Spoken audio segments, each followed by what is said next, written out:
Hello, I'm Dr. John Mcdougall. You're about to listen to a presentation that will change your life. If you need more information, go to my website at drmcdougall.com. Good to be here. Thank you.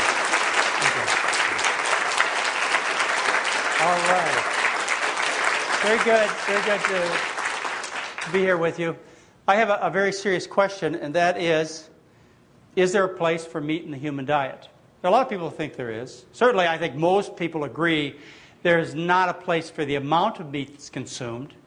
But there are people who ask the question, and legitimately so, should there be a little meat in the human diet?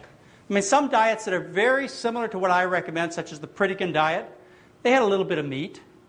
The macrobiotic diet, they had a little bit of fish. Certainly, I think a healthy diet can include a little bit of meat, a little bit of fish. I mean, it can, but the problem is a little bit becomes a lot for most people, and so it doesn't stay a little bit and doesn't stay harmless. But I think we ought to look at the subject as to where meat fits in the diet and really whether it adds or it detracts, and whether you should totally exclude it or maybe partially exclude it, maybe get control of it. These are fair subjects for you and I to discuss. When I talk about meat, I'm talking about the muscular tissue of an animal. I'm talking about the muscles of cows and pigs and lambs and chickens and turkeys and fishes and shellfishes and all animals. I'm talking about their muscles. That's what I'm talking about when I'm talking about meat. And you must realize when you eat the meat, you're also eating things that are within that muscle, such as tendons and nerves and blood vessels. That was one of the most disgusting things when I was growing up. My mother would make a big roast beef on Sunday, and you'd take a slice and this blood vessel would pop up. And even then I'd go, yuck!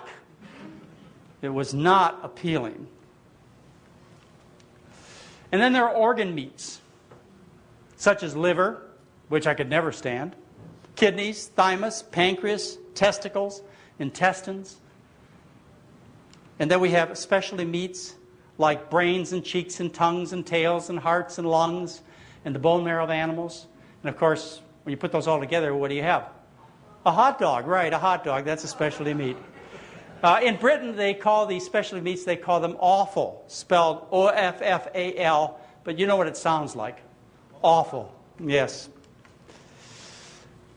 The muscles of animals are very similar, and let me take a case in point. Let's talk about the cholesterol content of various muscles so you can see the similarity. If you look at the cholesterol content of 3.5 ounces of beef, it's 85 milligrams, lamb 82, pork 90, veal 88, skinned white chicken, 85 milligrams of cholesterol, just like beef. Turkey, 83 milligrams, mackerel 75, perch, 115 milligrams of cholesterol. They're all virtually the same. Muscles are all made of fat and protein, no carbohydrate, no dietary fiber. They all have very similar nutritional characteristics. So as a consequence, those of you who are health-minded, who switch from red muscle to white muscle, and you're surprised because you don't get healthier, will realize you made no change at all. Nothing significant and worthwhile. In fact, there have been multiple studies, and they all show the same thing. When you switch people from red meat to chicken and fish, their blood cholesterol stays the same. So if you think you're incurably ill, think again. You're just missing vital information. I love Bizarro. He had this interesting cartoon. It says, I'll have the cruelly tortured for its entire life, kept alive with drugs, slaughtered inhumanely, processed unsanitarily, and cooked at very high temperatures to kill the salmonella sandwich. And she says, fries with that? Now that's funny, isn't it? That's funny. Why is that funny? Because we all know that's true. If we didn't know that was true, then it wouldn't be funny. We all know these things. We all know there are serious problems with consuming meat, don't we? Let's just quickly review what some of those problems are. Meat is high calorie, which promotes obesity, diabetes, heart disease, and cancer. It's high in fat, which promotes obesity, cancer, and diabetes. Remember, this is an artificial dissection of the characteristics of meat. It's not just the cholesterol in meat or the fat in meat that gives you heart disease. It's all the characteristics that rot your arteries. So by separating these things, I'm just making an artificial situation. But that's kind of the way people look at things. And it's not good because often what folks will do, particularly in the food industry, is they'll try and make you a low-fat version of something unhealthy. Well, it's still something unhealthy. because it has all of the other negative qualities associated with it. It's high in saturated fat. That's the kind that rots your arteries, gives you strokes and heart attacks. It's high in protein, which causes kidney damage, osteoporosis, and kidney stones. And along with being high in protein, it's also high in acid. That's right. That's because of all those sulfur-containing amino acids and all those amino acids, which gives you acid, which takes and dissolves your bones. Let's take a look at the acid load that you find in meats. Now, this is an important subject. There's actually a calculation done. It's called the renal acid load. And it's how much a particular food imparts upon your body in terms of the amount of acid when you eat it. The renal acid load of beef is 6.3, chicken 7.1, fish 9.3, and cheddar cheese 10, the highest acid load that you get. Now, there are a couple of vegetable foods that give you a minor amount of acid. These would be your legumes, like beans, peas, and lentils, and also your grains. They give you a little bit of acid. Well, legumes, or beans, peas, and lentils, and grains like rice and wheat grain, these are really high nutrient density foods, so it shouldn't surprise you that these are a little on the richer side, and as a consequence may give you a little bit of acid load, and maybe foods that you ought to eat with a little bit of caution. I've always recommended that people keep their bean, pea, and lentil intake to about a cup cooked a day. If they're healthy, if they have protein-related problems like kidney disease, liver disease, osteoporosis, kidney stones, they may want to cut them back even more, and that applies to grains too. After all, what is the purpose of a bean or grain? It's to supply the nutrients so that that little baby plant can get a good start in life. That's what it's for. So it's got to be high nutrient density, and so it has lots of protein and a little tiny bit of acid. Not a lot compared to those animal foods. But look at your alkaline foods. If you look at your other vegetables, you look at your fruits, they're very alkaline. Like, for example, a potato is -5 on the renal acid load. Bananas are -6, apples -5, spinach -56. Can you imagine if you made yourself a stew with some beans and some grains and some vegetables in it? What would happen is you'd have an alkaline stew, which would be very healthy for your bones. Meats are high in cholesterol. Remember that chicken, fish, beef, pork, all basically the same amount of cholesterol. They are high in iron. Now, you've been taught iron is good for you. Well, okay, if you have iron deficiency anemia, it may be good for you. But the concern is that iron may actually promote heart disease, along with cholesterol and saturated fat and so on. It may promote heart disease. And the clue to that comes from the fact that women have less heart disease when they menstruate. So the thought is when they lose that iron through their menstrual flow, it protects them from getting heart disease. We also know that people who donate blood, in other words, lose iron by donating to the Red Cross, they have less heart disease. Iron acts as a powerful oxidant. It is a free radical. It donates electrons. It causes damage. So having too much iron in the system is not good. You don't want more iron in your system, as the beef industry advertises. It's not in your best interest. And of course, on the other end, you don't want to be iron deficient and anemic either. But enough is enough.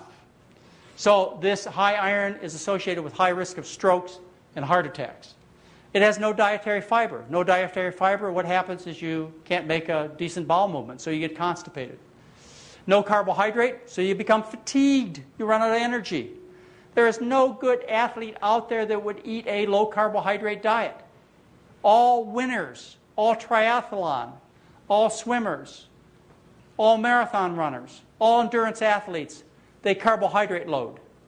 They're near vegetarians. They have to be, because carbohydrates are only present in plant foods. You cannot, if you're going to be a winner, live on these low, no-carbohydrate meats. You just can't do it. You'll lose the race. So if you're just trying to win the race of chasing your 2-year-old around, where are you going to get the energy? Not from meat, not from chicken, not from fish, not from beef, not from pork. You're going to be a tired athlete. There is no calcium unless you eat the bones in any of your meats. And so low calcium deficiency may result in poor tissues if you get it low enough. And it's real hard to get it low enough. And it's deficient in essential fats, which take and form your nervous system and may lay the groundwork for diseases such as multiple sclerosis. It's full of environmental contaminants, which promote cancer, Parkinson's disease, various kinds of brain damage. It'll make you stupider. And when you cook meat, it forms its own set of cancer-causing chemicals like heterocyclic amines and benzopyrenes, Very strong cancer promoters. You don't even have to burn it. All you have to do is heat it, and it forms these cancer-causing substances. And of course, it's loaded with microbes. The reason that meats and dairy products are so loaded with environmental contaminants has to do with the food chain. It has to do with biomagnification. Bioaccumulation is another term that you should be familiar with. What happens is this, is these environmental chemicals, such as DDT, DDE, heptachlorodioxin, these environmental chemicals, they get in the environment, they get in the water supply, they get on the grasses and they get on the grains. And what happens is the cow comes along and eats and drinks and picks up a certain amount of these environmental contaminants. Well, the problem is these environmental contaminants are fat soluble. They're attracted to fat and they get stored in the body fat of the animal and concentrated. They become biomagnified. They bioaccumulate. They accumulate in the fat tissue and are magnified as they move up the food chain. So you go and eat the cow. The cow has taken and concentrated a couple of pounds of environmental chemical that's on all the grasses and grain that it eats for a whole year, and it gets into the cow fat, and you go eat a few pounds of beef, and you get those chemicals in your system, and you store them in your body fat, and it gets more accumulated because you eat pounds and pounds and pounds of cows. And who's at the top of the food chain? It's baby suckling off mother's breast. This is not just a topic for those of you who are worried about your present health. It's not just a topic for adults. This is a topic for your children and your grandchildren. They need to know that they are laying the seeds of disease for their unborn children. They're laying unhappiness for their family by accumulating these toxins in their system when they're young children. The meat that they eat, the dairy products they consume, these poisons get into their system and are stored in their fat for a lifetime. And then when they get pregnant, these substances influences the child, the developing child. And then when they breastfeed, which I certainly hope they do, these pesticides get dumped into the baby. Half of a mother's load of pesticide gets dumped into the baby within 6 months of breastfeeding. An important message to teach your children. And these environmental chemicals are serious health hazards, a threat to you in many ways. Cancer, to Parkinson's disease, to other damage to your system that we don't even know about. Now let's amplify a little bit the topic of microbes and how they are a problem when you consume meat and other animal products, including dairy products. It's estimated that 25 to 250 million cases of foodborne illness occur annually, and it's estimated that 6,000 to 10,000 deaths occur in the United States alone every year as a consequence of foodborne illnesses. And almost every one of those illnesses is due to animal product consumption, directly or indirectly.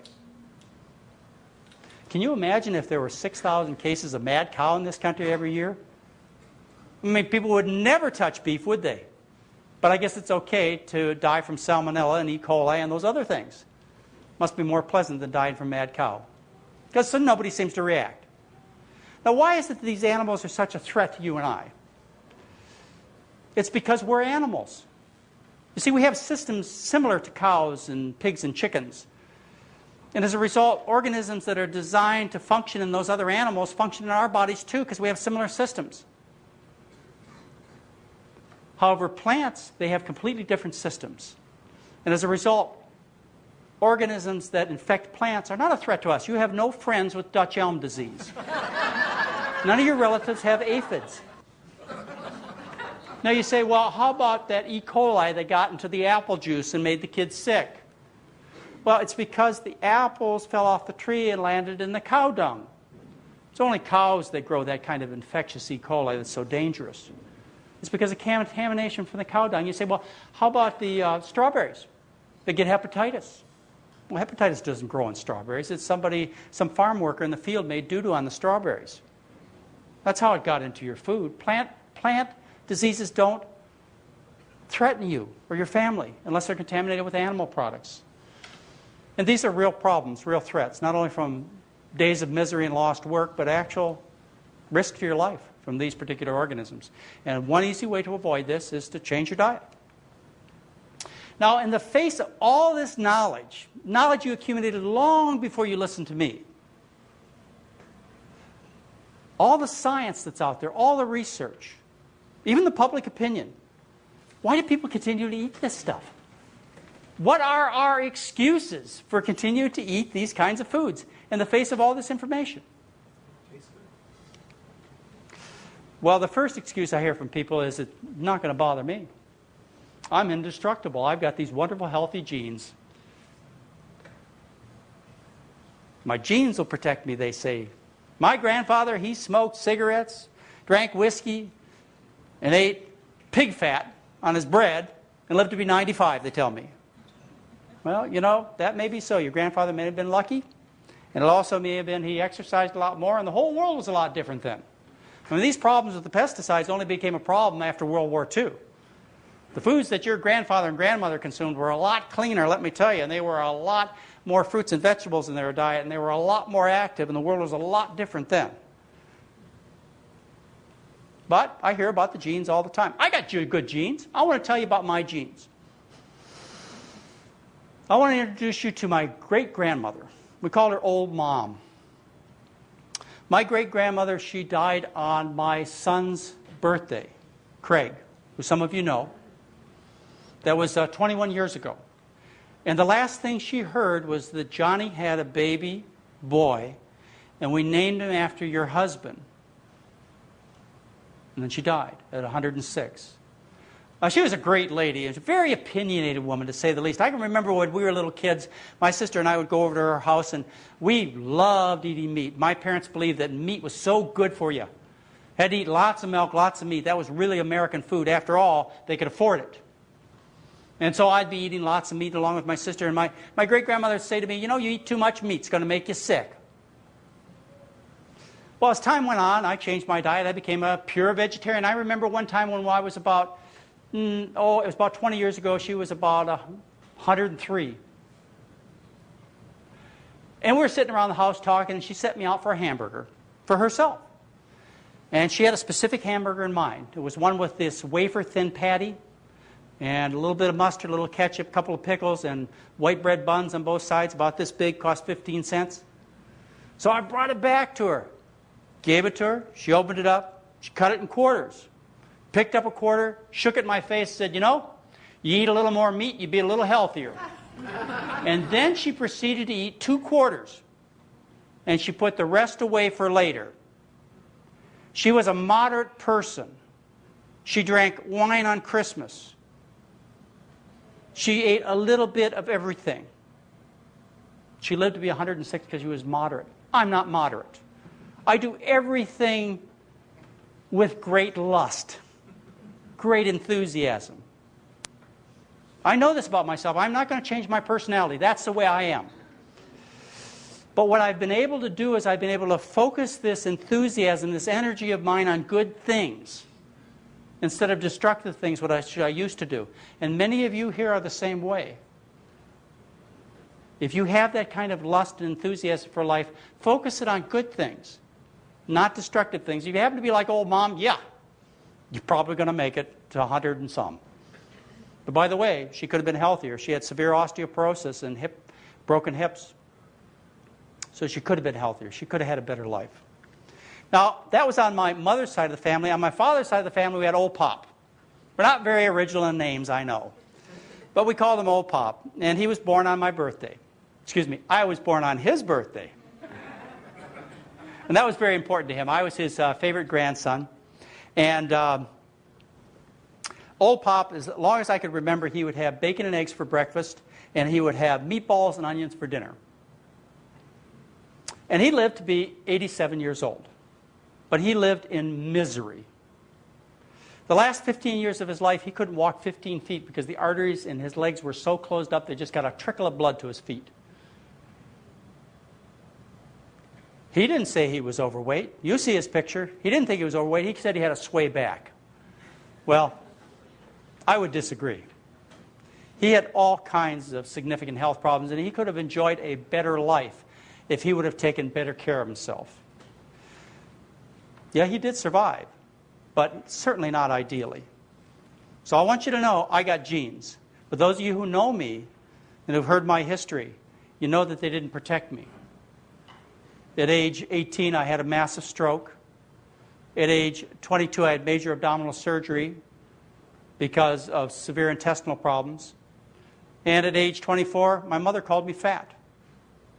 So I was destined to be dead in my mid-30s, except for the fact that I was fortunate enough to understand what good things I should focus my attention on. And you can do the same. Now, the other excuse I have about why people eat meat is it tastes good. Life wouldn't be worth living if I couldn't have my meat, people tell me. Well, what I challenge you with is the fact that meat really doesn't taste good. It's basically yellow and brown food that's tasteless or somewhat disgusting tasting. Maybe has a greasy flavor to it.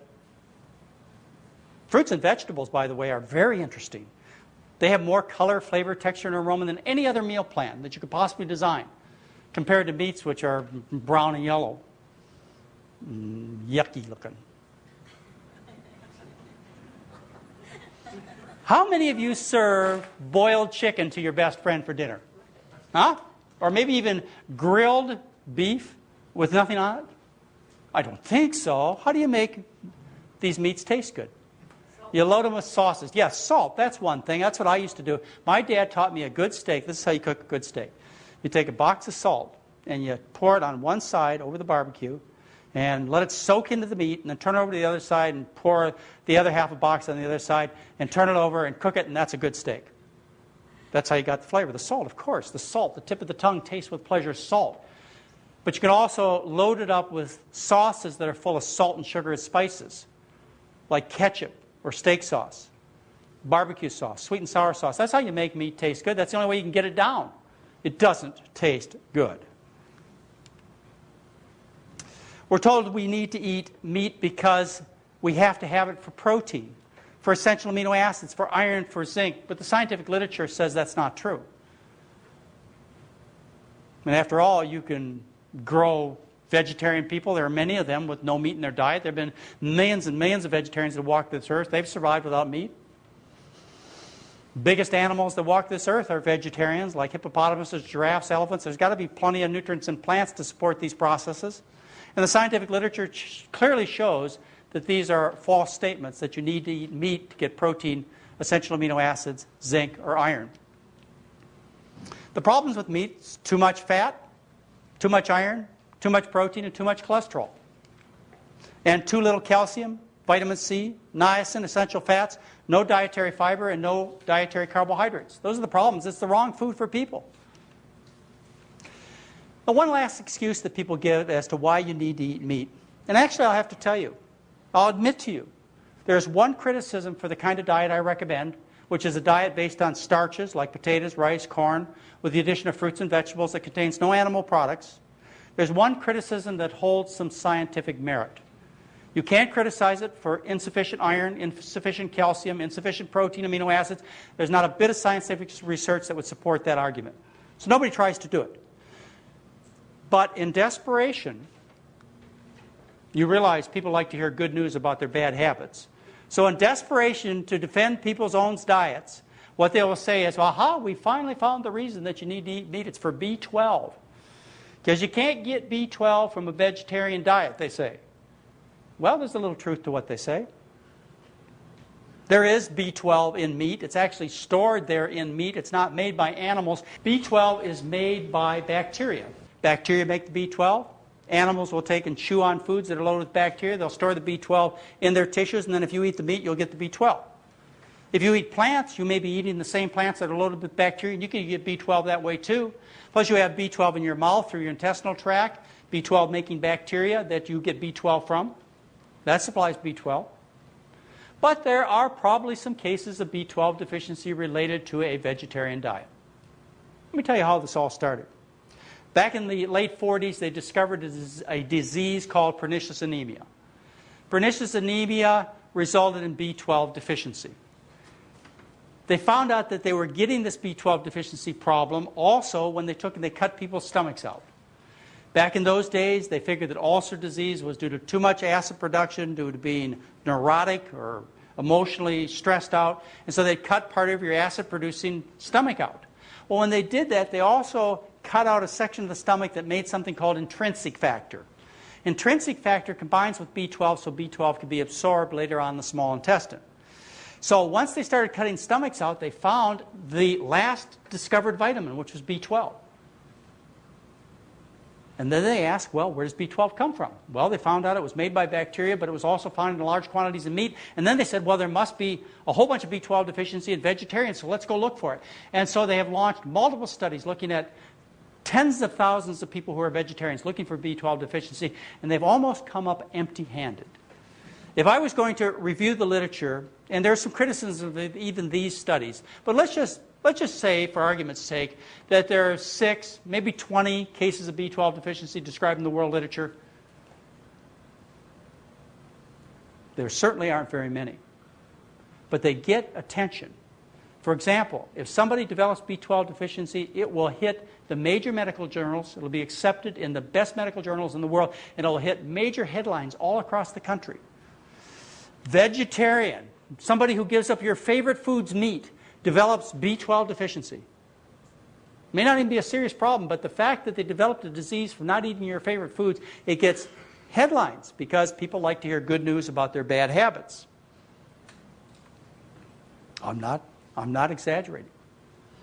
So there are very, very few cases of B12 deficiency, but I wouldn't want anybody to become B12 deficient. So ever since I started recommending this kind of healthy diet, I recommend it in all my books, all my DVDs, videos, and so on. If you're going to follow this diet for more than 3 years, it takes about 20 years to run out of your B12 stores, so I want to be conservative. More than 3 years, or if you're pregnant or nursing a baby, you're to add a non-animal source of B12 to your diet. You can buy a supplemental B12 pill in the store, in the natural food store, and take that. You solve the risk, solve the problem. Now you might ask me, why would there be any kind of deficiency in a diet that I think is so perfect for people, that people are so well designed for? And that's a good question. And the answer is, remember, B12 is made by bacteria. In our modern society, we live in a very hygienic way. We wash everything. We put antiseptics on our kitchen counters. We take antibiotics. We kill all the friendly bacteria. Louis Pasteur discovered bacteria and wrote about the effect of bacteria on human disease. But he didn't consider all bacteria harmful and enemies as we've decided to make them. He understood even back then that bacteria were necessary for human health. So when we live in an environment that eradicates helpful bacteria, we can get into some problems. Throughout most of human history, we've been living with our cows, our pigs, our chickens, and all the bacteria that they seem to give us, all the helpful, friendly bacteria. And so that's where I believe we got all our B12. I believe we live in an unnatural environment today that's just too clean. As a result, your risk of B12 deficiency is about 1 in a million. And it's a mild problem. It's an anemia that's well tolerated and easily reversible. And it could also be a neurologic problem, like tingling or loss of sensation, which is reversible until late stages. Now compare that risk of giving up meat totally, compare that risk to the risk of eating meat without reservation like most people in Western society do. A 1 in 2 chance of dropping dead of a heart attack, a 1 in 8 chance of getting breast cancer, a 60% chance of being obese. I mean, really, the magnitude of risk is drastically different, wouldn't you say? So if you're going to make an error, I'd certainly make the error in the direction of B12 deficiency. Let's talk about one of the biggest concerns that people have when they go on a meat-free diet. When they give up meat, what they worry about most, you ask your friends, you tell them you're going to become a vegetarian. What's their response going to be? Where are you going to get your protein? Where are you going to get your protein? Well, let me give you a brief history about protein, about the passion, the social bigotry, the rats, and eventually enlightenment that has come about concerning our protein needs. Have you ever wondered where the need for protein came from? How that was established? The need for protein was established in the 1800s, and it was established by various scientists. For example, a guy named Carl Voigt from Germany, he developed what is known as the Voigt standard for protein. Or Charles Atwater from the United States. Various investigators respected scientists in those days, what they did is they determined how much protein people needed. And they did it in a very interesting way. What they did is they looked at populations of people and they made this assumption. Those people who could afford a choice in diet are going to make the right choice. And so when they looked at people who had jobs, who were soldiers, who were workers, who had money coming in, and they could choose whether they ate meat or vegetables or not, what they found is these people chose a lot of meat. So they said that innately, by intuition, people must always choose the right diet. Therefore, we'll look at what these people eat and we'll say that's the right amount of protein that a human being should eat. Compared to people who weren't wealthy, who couldn't afford the meat, obviously if they could have, they'd have made the right choice for the nutrition. Now think about your friends and relatives and the kinds of right choices they make. Pizza Hut, Big Macs, greasy tacos. You think there's anything innate up here that tells you how to get proper nutrients? I don't think so. Well, that is how your protein needs were determined by these kinds of observations. Not a single scientific study. It was determined by social bigotry, by making the assumption that fairly affluent people are smarter than people that aren't affluent, and they would make the right choices, and therefore that's how much protein you need. I'm not exaggerating, I'm not joking. So what was determined is you needed about 110 to around 185 grams of protein a day, based on that simple observation. One of my heroes, Russell Henry Chittenden. He was head of Yale's biochemistry division for about 30 years. He was one of the principal investigators to look into protein. Back in the late 1800s, he got the notion that maybe we didn't need all that protein and maybe we ought to investigate things a little bit more scientifically. So what Dr. Russell Henry Chittenden did is he looked around various parts of the world and he said, you know, maybe there's a problem here. I see people living in Central America, in Africa, in Asia. They're living on less than half the amount of protein that Carl Voigt and Charles Atwater recommend. And they're hardworking people. They grow normal-sized bodies. I also know vegetarians, he says. I know them from Europe, I know them from the United States, and they don't eat any meat at all, and they grow normally too. So maybe this is not correct. Maybe we don't need all that kind of protein. So he decides he's going to do some experiments. Now he's concerned, and so he doesn't want to rush things. He doesn't want to hurt anybody by causing a protein deficiency disease problem. So he starts his experiment out with himself. He changes his own diet. He changes his diet and he takes in about a third the amount of protein that's usually recommended. He takes in about 40 grams of protein a day. And he reports that he lost weight, his sick headaches went away, his energy increased, and the arthritis in his knees disappeared. And he said, wow, that's pretty neat. We should expand this experiment. So he took some of his non-active Yale colleagues, took 6 of his fellow professors. No hard physical activity, because you don't want to rush this experiment. He put them on a similar diet, and he found that they also lost weight and got rid of their health problems. Now, this is before 1900 this was all done. And then he says, well, we'll test this a little further. We'll go to the hospital of the Army Corps, and we'll take some of these men who are much more physically active. And he took 13 men who were relatively active all week long, but they actually exercised vigorously one day a week. 13 of these men, and they got the same results. They became more vigorous, their health problems disappeared, they lost weight. And then he did the ultimate test. He took 7 Yale athletes. These were like, Olympic quality athletes. And he put them on the diet, and they improved their athletic performance by 35%. And that was all published in Dr. Chittenden's book about this subject. And he did experiments on his patients. He checked their urine. He took careful dietary histories. He made careful clinical observations, did all the scientific tests that were available today.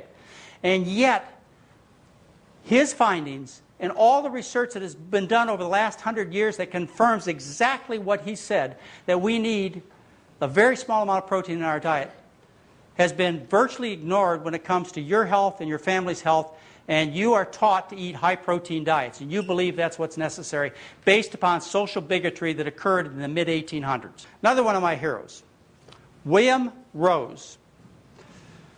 William Rose's work actually is on the shoulders of a couple other people. They're Osborn and Mcdougall. Osborn and Mcdougall, they published their research in about 1913.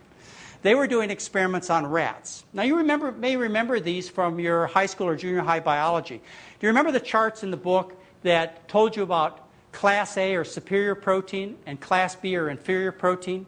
They had these little graphs, little charts in the book, and they said Class A was animal protein, Class B or inferior was plant protein. Well, that came from Osborne and Mcdougall's work that was published in 1913. What they did is they took rats, they grew them on vegetable proteins. They grew terrible, scrawny little rats. And then they took and they gave the rats some animal protein. They grew wonderfully. Now, what they didn't realize were rats are not people. And that was the problem. Rats had different nutritional requirements. And subsequent to that, they discovered that in the protein were components called amino acids. And these amino acids went and built all the proteins. And then what they decided was, well, maybe rats can't make all the amino acids. And as research continued, they found that rats couldn't make 10 amino acids. They had to be in the food, so they were called essential. Then William Rose, he took over that rat research in the 30s, and he found the last 2 amino acids. And he said, you know, I've got a pretty good idea. You know what I'd like to do? He says, I would like to take and find out whether people are different than rats. I want to do these same experiments on people. So he gathered together his students who wanted to be in his experiments because they knew that they would live in infamy, because they'd get their initials in his scientific papers and they'd be famous forever. And so he had lots of volunteers. They did experiments that you could not do today because of ethical reasons. He raised them on synthetic mixtures to find out what the requirements for protein were for people. And what he found out was that people required very little protein. And he found out that actually people could make 12 of the amino acids, so they were called unessential. We only needed 8. We were 2 better than a rat. We only had 8 essential amino acids in our food. William Rose published 17 papers in the biochemical literature that are considered classic papers to this day. He's one of the most famous researchers on protein research that has ever existed. And he clearly showed in his research that all plant foods, all starches and vegetables, will supply in excess all of the amino acids that we need, all the protein needs that we have. And that was published in the early 1950s. Now, you would think that would settle it, but it really hasn't. There was an interesting paper published in October of 2001, a long overdue paper. It was published by the Nutrition Committee of the American Heart Association. They published a paper on how dangerous high-protein diets are.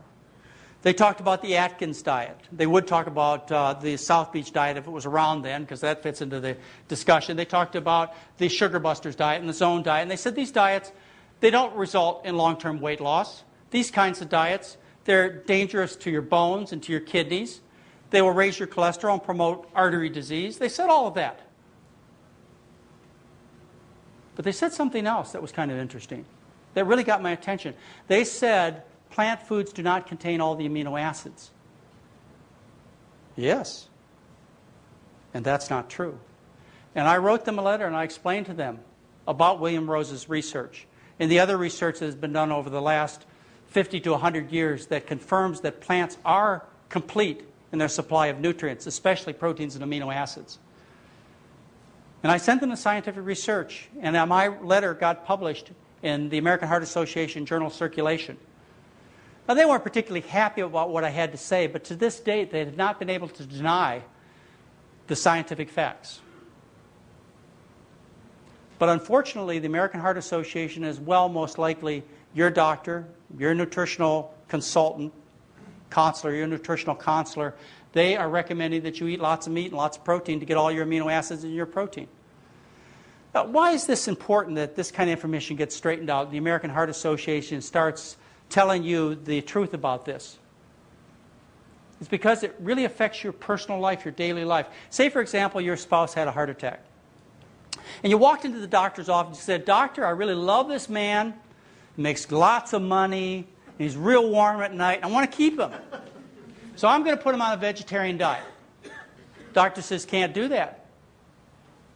"Well, how come, doctor, I can't do that?" He says, "Because you're not going to get all the protein and amino acids you need from just eating plants." Well, you step forward and say, "How do you know that?" And your doctor says, "Because the American Heart Association Nutrition Committee says so."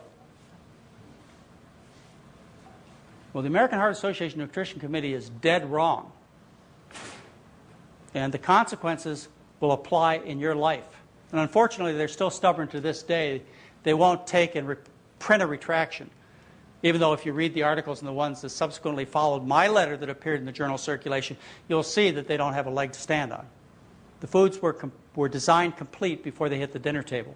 We have lots of arguments about what we should eat based upon human history. Eons of evolution. Or, some of you don't like to talk about evolution.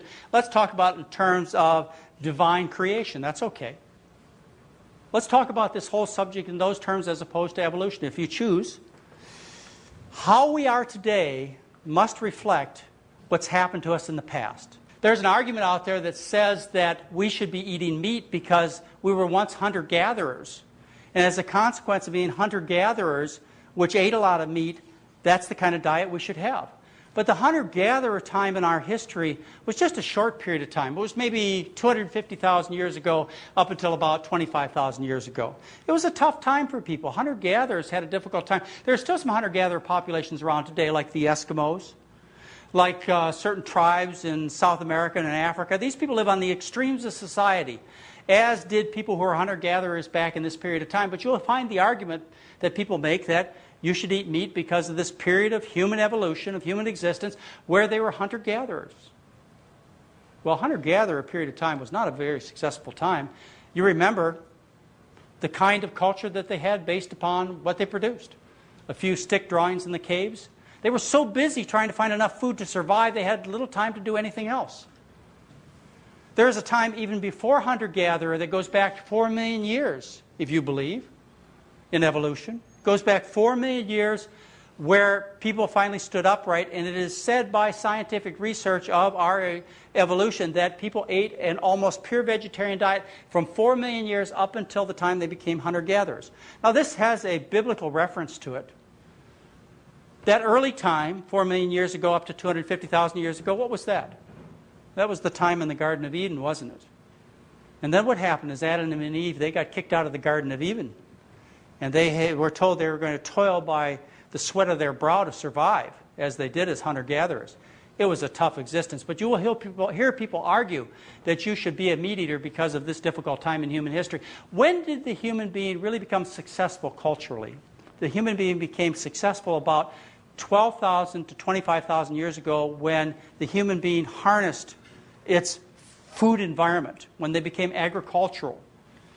When they started to grow various crops, when they domesticated some animals. But mainly it was a crop-based culture that developed about 12,000 to 25,000 years ago. And what happened then is we were freed from the task of always looking for food. And as a consequence, we could develop music and art and literature. That's when people became successful. We go on these various trips, these Mcdougall adventure trips. And particularly I enjoy the trips in South America and Central America when we visit the Incas, the Aztecs, the Mayans. We'll get a group of Mcdougall people on these trips. We'll be listening to the guide, and the guide will talk about the culture. And eventually somebody will ask, well, what do they eat? What do these Incas, what do these Mayans eat? This agricultural society, what was their diet? Well, the guide will say, well, they ate beans and corn and squashes. And about that time, somebody would say, well, they ate the Mcdougall diet, didn't they? Well, of course they did. Of course they did. Almost every culture ate that way, except those that lived on the extremes. The hunter-gatherers, like, of course, your Eskimos, the people who live far away in a very difficult environment.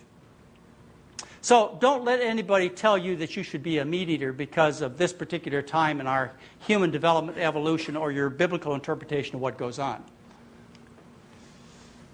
Let's take a look at our closest ancestors. Let's take a look at the chimpanzee. The Wayne State University researchers tell us that humans are only slightly remodeled chimpanzee-like apes. There's only a few genes different. So maybe the chimpanzee gives an indication of how we should eat. Well, the chimpanzees and other apes are essentially vegetarians. They eat fruits and leaves and flowers and bark, and yes, they do eat some animal product. They'll take a little twig and they'll try and get some termites out of the wood and they'll eat those. Or another thing they do is they'll go out and they'll catch small animals. But people have studied this kind of social behavior in these primates like the chimpanzee, and they don't catch those little animals for nutritional requirements. They catch them for status. The male chimpanzee goes out and catches the little animal and brings it back to the female, and guess what he gets? Let's take a look at the human anatomy and physiology and decide whether or not we're carnivores, omnivores, or herbivores. Let's take a look at our present situation, because that really is a reflection of our design creation, if you choose, or millions and hundreds of millions of evolution. Take, for example, our tooth structure. These are carnivores. One of my favorite carnivores is the shark. The shark has very sharp teeth, and the intention of those teeth is to do one thing, and that's to eat other animals. And you should know that shark teeth point inward.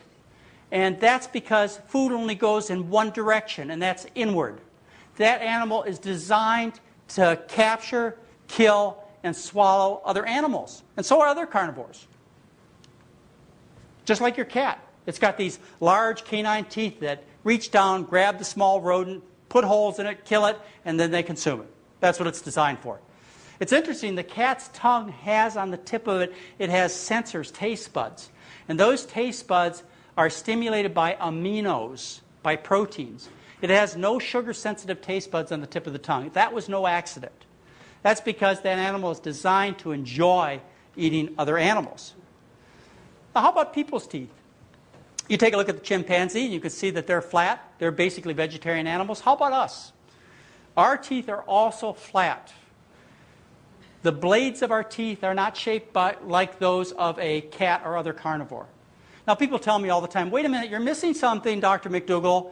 You forgot the incisor teeth that we have at the corners of our mouth. Now, there has been a time in my career when I've lectured to dentists. I used to lecture to about 12,000 dentists and dental hygienists every year. And one of the things I would ask them is I would ask them to come up and show me the canine teeth in their mouth, or show me a picture of canine teeth in any patient they have ever seen. And to this date, I have never seen an example of a human being having teeth that look like a cat. They're designed for different purposes. Our teeth are designed to bite off things like apples and to grind things like grains. On the tip of our tongue, we have taste buds for sweet carbohydrate. We're designed as seekers of carbohydrate. Carbohydrate was once corn and potatoes and rice and fruits and vegetables, maybe a little honey. Now, of course, industries discovered that, and they dump sugar in everything from baby food to geriatric food. 150 pounds a year is dumped in your food to get you to buy it. There's a problem with eating meat. It's called a café coronary. There's a maneuver designed to treat that. It's called the Heimlich maneuver, and Henry Heimlich is a friend of mine. He's a real person. Henry Heimlich, when he got sick, he came to my clinic to get well. One of the greatest honors in my life. Henry Heimlich has saved more lives than any human being that's ever walked this earth. Not just by the Heimlich maneuver, but also by the Heimlich chest tube, which they use in war times. But Henry Heimlich taught the Heimlich maneuver to take and save people's lives who got things caught in their windpipe. And the thing that gets caught in their windpipe is almost always a chunk of meat. It's called a café coronary. You don't get grains of rice stuck in your windpipe. Why does it get stuck in the windpipe? Because we're not designed to swallow those kinds of things, and as a result, they get stuck and people die. My mother didn't understand that when I was a little kid. When I was a little kid, I had to eat my meat before I could get up and leave the dinner table.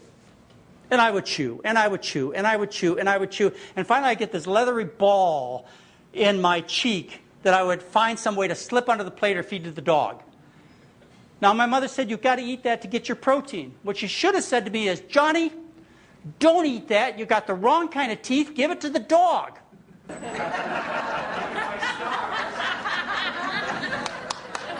As you go through the intestinal tract, you find some other interesting things. We have a very low acid content in our stomach. A carnivore has a very high acid content, which the purpose is to digest all that protein. We have a liver with a limited capacity to metabolize cholesterol. And as a result, when we eat too much cholesterol, it backs up in the systems, gets in the arteries, gets in our tissue, causes problems. A dog and a cat does not have a limited capacity. Their liver just cranks up when you eat that cholesterol, turns it into bile acids, and excretes it from the body. You can feed dogs and cats egg yolks, and they won't get hardening into the arteries because the liver just excretes it. So what's your conclusion? We were born with the wrong kind of liver, you say. No. We shouldn't eat like a dog and a cat. That's what you should say. When you look at our bowel, you see that we have a very long, complex bowel. The bowel of a carnivore like a cat is tubular without much change in structure. We have a lot of convolution. We have sacs that are typical of plant-eating animals. These sacculations occur in our large intestine. Only herbivorous animals have these kinds of sacculations. They're so that the food can further digest, because this is plant food that has to take and sit for a while in the intestine and be worked on by our enzymes and bacteria to fully digest it. That's why our intestine is designed that way. A cat needs to get that food in, get the nutrients absorbed, and get it out of the body quickly before it putrefies. There are different nutritional requirements that tell us what kind of diet we're supposed to be on. You see, we evolved in a certain environment, or were designed such, so that we wouldn't have wasteful things around. As a matter of fact, think about this. If you had enzymes that did certain jobs, and you didn't need keep those enzymes around because what needed to be done was right there present around you, you didn't have to make those things, why would you keep those enzymes? Or if you had to make things that weren't in your environment, you'd keep those systems, wouldn't you? Well, take a look at ascorbic acid. Ascorbic acid in a dog or a cat is called ascorbic acid. In people, it's called vitamin C. It's a vitamin. You can't make it. Vitamin C is only present in plants. Because we were always in an environment of plant foods, we didn't have to keep the enzyme systems that made ascorbic acid. We just get it from the plants. It was always there. Whereas dogs and cats, they had to keep a system to make ascorbic acid because they were basically meat eaters. So it goes with arachidonic acid. That is found in meat products. Animals like dogs and cats who are carnivores, they can't make arachidonic acid. We can. We can make it out of linoleic acid, which is originally made by plants. So we just take linoleic acid, we turn it into arachidonic acid. We kept those systems. Why? Because we weren't always in a situation where we had a meat environment. So it is with certain amino acids that are essential for carnivores that aren't essential for us, because we can make these things. And they are present in meat. Here's a couple of interesting examples. How do we cool ourselves? And how does that fit in terms of whether or not we're herbivores or plant eaters, or whether or not we're meat eaters? And how do we drink water? I mean, think about that in terms of whether we're a carnivore or a plant eater. Well, what you will notice is that a plant-eating animal cools itself by sweating. And a meat eater, what do? They pant. How about it when it comes to drinking water? Now, I've had dinner with a lot of you, and I haven't seen one of you lap your water yet. You sip it like other plant-eating animals. So basically, your anatomy and physiology is all designed physically for you to be a plant eater, but also psychologically. Now, how do you feel about this picture? Is this pleasant? Does this make you feel good? Hungry? Do you salivate over this? I bet your cat would. This is disgusting. Why? Because psychologically you are also set up for a certain kind of food. And you react very negatively to this. I remember when I was a kid, I found out that they put horse meat in my hamburgers that they sold at the stand down the street, and I was disgusted. One time they put kangaroo in my hamburgers. I got sick to my stomach thinking I was eating kangaroo instead of cow. And then I went to France in 1970, and guess what they had on the menu? Horse. There are cultures that eat black dog and cats. And they think they're a delicacy, but we find them revolting. Why? Because we're not naturally set up to enjoy these kinds of things. We have to get used to them. And generally we have to cover them up with all kinds of sauces to get them down. But that's different when it comes to plant foods. How do you react to this? This is appealing.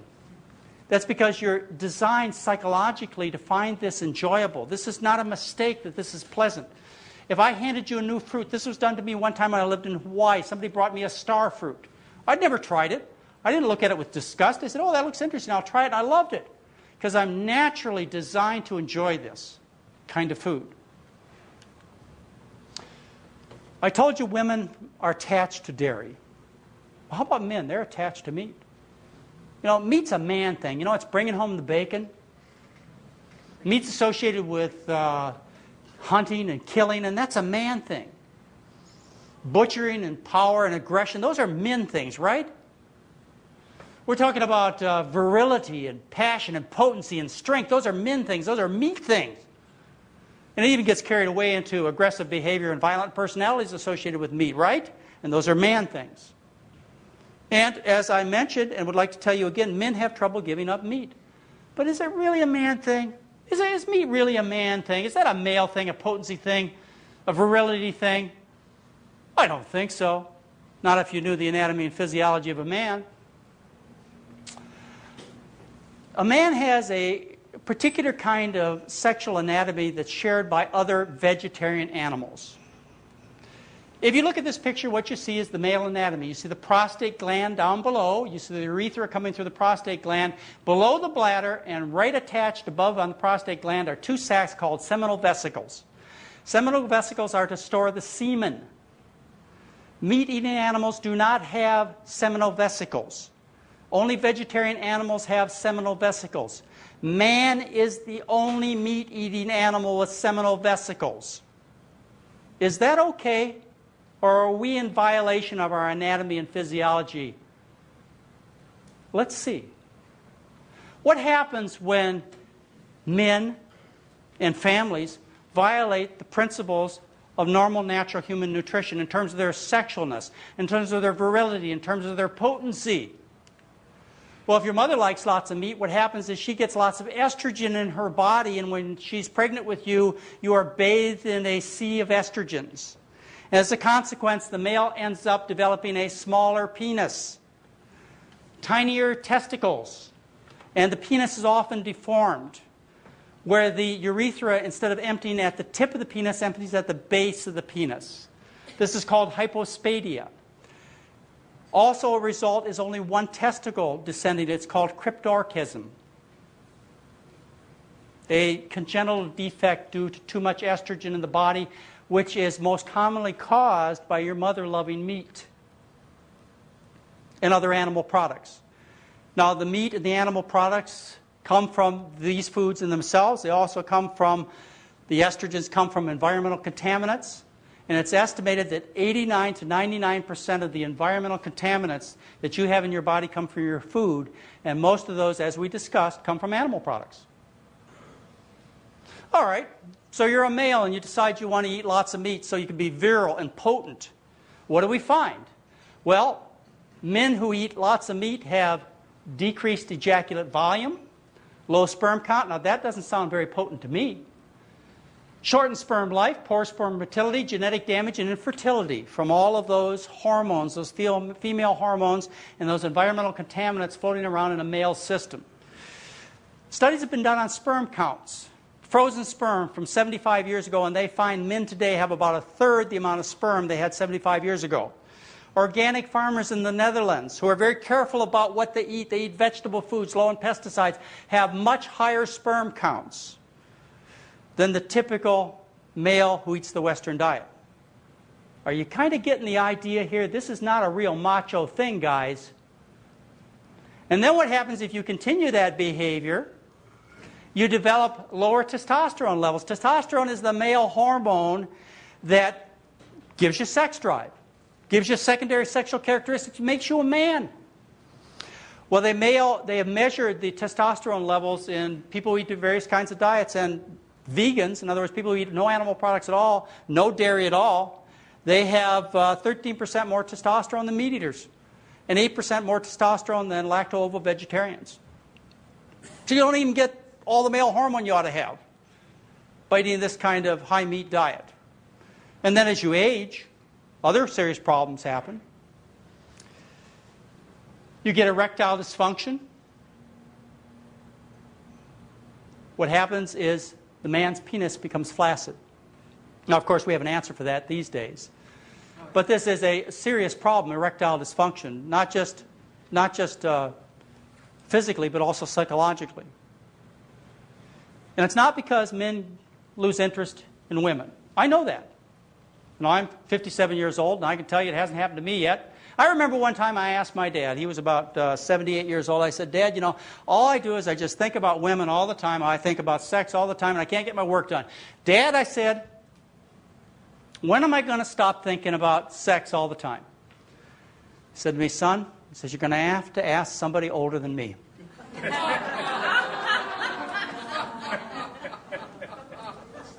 So why doesn't the organ work? It's not because the interest isn't there. It doesn't work because the blood vessels get all plugged up to the penis. The penis gets erect by blood flowing into it, and it gets engorged. And when you have diseased blood vessels, they don't work, and so you become flaccid. That doesn't sound like a very macho reason to eat meat to me.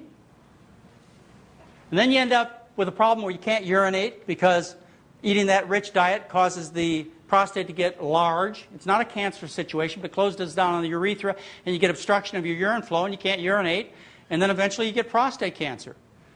And if you think you had sexual problems before, wait till they treat you for prostate cancer, and then you're going to kiss your sex life goodbye in most cases. People are intended to be vegetarians. I've given you the evidence. I've given it to you from the point of view of disease, from the point of view of anatomy and physiology, from the point of view of history. We are primarily intended to be vegetarians. Does it mean we can't eat any meat at all? I don't know that that's the case. Maybe you could have a little meat in your diet, but it doesn't add anything to it. The reason we get fooled is this, is that people are survivors. We're the best thing going as far as development in the animal kingdom. We're survivors. Some of you have tested your ability to survive just like I have. You can live on 2 packs of cigarettes, a half a bottle of whiskey, and grease and meat all day long, and you survive. But does that necessarily mean it's the right thing? I challenge you with you could survive better if you had better information and acted on it. And I also challenge you to start looking at your life from another point of view. Instead of saying, how much can I survive? Why don't you say, how well could I live if I followed the right set of rules? I mean, how much just good vigor and health and feelings, good feelings and pleasant personal appearance and enjoyment I could get out of this body if I took good care of it. Wouldn't that be a novel way to look at yourself? I think so. Well, being a vegetarian is a very threatening thing. And so there was an article in the paper recently, if you can't be a vegetarian, can't give up meat, maybe you could be a flexitarian. So we got this new word, a flexitarian. Doesn't that sound good? And as I said, you may be able to include a little meat in your diet, and maybe that's what you ought to be. And certainly I'm not trying to teach you a religion called vegetarianism. As a matter of fact, I eat meat myself. I eat meat every other Thanksgiving, just to prove I'm not a vegetarian. I don't like to be called names. My good friend, he goes salmon fishing. He didn't do it last year, but I hope he does it next year. I could eat a little piece of salmon. Now, I could eat a lot more meat than that and still be in the same health that I'm in. I just don't particularly care for it. But a lot of you get into this situation, which this newspaper article reflects. It says you can't be a vegetarian, can't give up the meat, be a flexitarian. Maybe there's some value in that. Maybe there's some value in some other catchy terms, too. Maybe you could be a choicitarian. Or how about a food smartitarian? Or how about a non-gluttonarian? Or maybe I'll rarely make myself sickitarian. Or how about I love myself-itarian? Maybe that's what you could be. You have that opportunity with the right information. But I want to talk to you about how to use that information most effectively.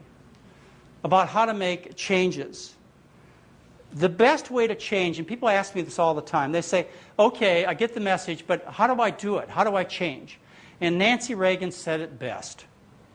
Just say no. That's the way to do it. And that's the way human behavior is. That's what I have a problem with a little bit of meat, or a little bit of dairy, or a little bit of this, or a little bit of that. It's too hard. It's too hard if you give yourself permission. I have never met a smoker that quit smoking by cutting down. Ever. I have never met an alcoholic who solved their problem by switching to beer. Ever. It is too difficult to take and eat just a little bit. You open the refrigerator, you're only supposed to eat 2 ounces of chicken every other day, and what's sitting in your refrigerator? Chicken. And plus you gave yourself permission to eat it, so it can't be all that bad. It's much easier to make distinct boundaries for yourself. People have much more success when they make things black and white instead of gray and yellow. If you really want to change, do this. And that's the way we teach the program. We teach the program this way. The foods that support your health are starches, vegetables, and fruits, unprocessed largely. And feast foods are things like candy bars and cakes and ice creams and turkeys for Thanksgiving and eggs for Easter and so on. Those are feast foods. I see no reason that healthy people who are trim can't eat them on festive occasions. Unless you're like me with cigarettes. You see, I've got this addiction. Fortunately, the last cigarette I had was 35 years ago. But I am still an addict. And I smoke 2 packs of cigarettes a day if I smoke. I don't smoke 2 cigarettes a day. I smoke 0 or 2 packs. Nothing in between. Those of you who have problems with alcohol or drugs or food, some of you are the same way. You can't have just a little turkey on Thanksgiving. You go to the buffet, you start at one end, and you don't quit for the next 6 months. If you recognize this as your personality, as your way of dealing with life, then deal with food like I do with cigarettes, or like some people do with alcohol. Just say no. Just don't do it. If, however, you are the kind of person who is not so addicted or habituated to these kinds of things, and you can have a little meat on a special occasion, I see no particular problem for it. But it's really a matter of choice. And that begins with getting the right information and deciding that your life's worth it. And I'm sure it is. I'm sure your family's worth it. I'm sure the enjoyment you get every day is worth it. And now you have the information. And my recommendation is to keep meat as a delicacy at most. And maybe you ought to give it up for next Thanksgiving too. After all, I would guess you've had enough meat for a lifetime. You've probably eaten more meat than 99.9% of the people who ever walked this earth. One more feast meal isn't worth it, I bet. It's not worth a heart attack or other health problems. So make the kind of changes that Nancy Reagan suggested. You'll have the kind of health you deserve. Thank you very much.